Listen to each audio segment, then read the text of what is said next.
When I first came out of college, my dad asked me if I wanted to consider coming back with him in a Volkswagen dealership we owned. And I told him that I first wanted to go to graduate school in theology because I wanted to ground my faith much more biblically and theologically as I went forward. And then that I wanted to do every job in a dealership and I would get paid just like it.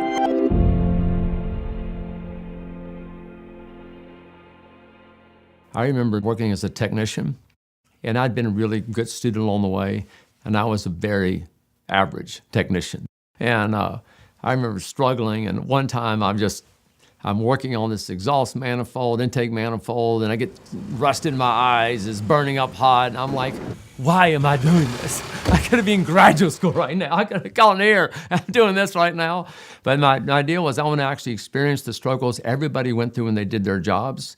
I did that for 4 years, and then I went back to graduate business school. I began to develop kind of some basic premise, and one of them was that what space had God given me to have influence? What does it mean for me to actually live love in that setting? And what does it mean to actually bring hope to these people's lives and encourage them as people?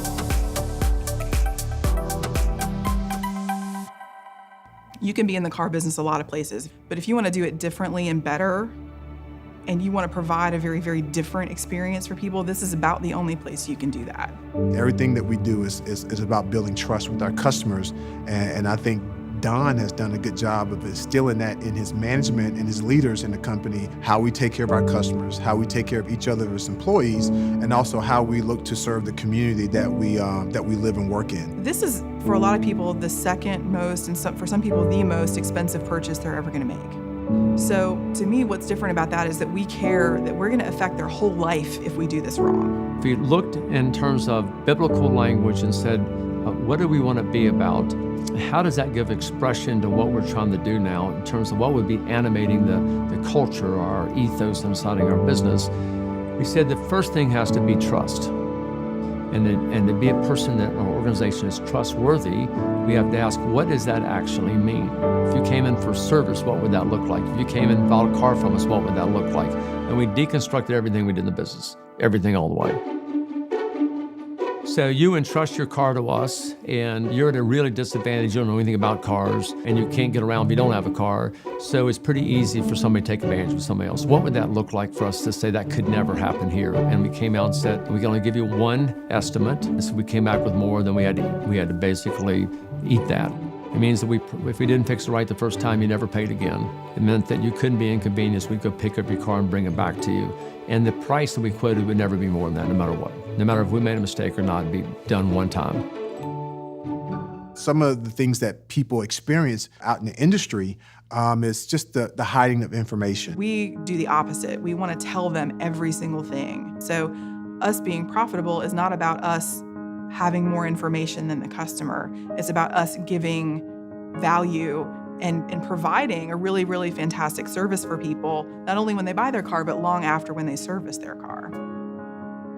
If negotiation is basically based on asymmetrical knowledge, in the sense that I know something you don't know and I can use that against you, then we can't do that anymore.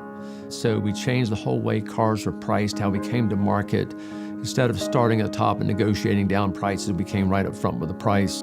We looked the way we appraised cars too. We went to the open books. You can see how we arrived at the price. In the financing world, long before there were caps on financing, we said we have to cap it.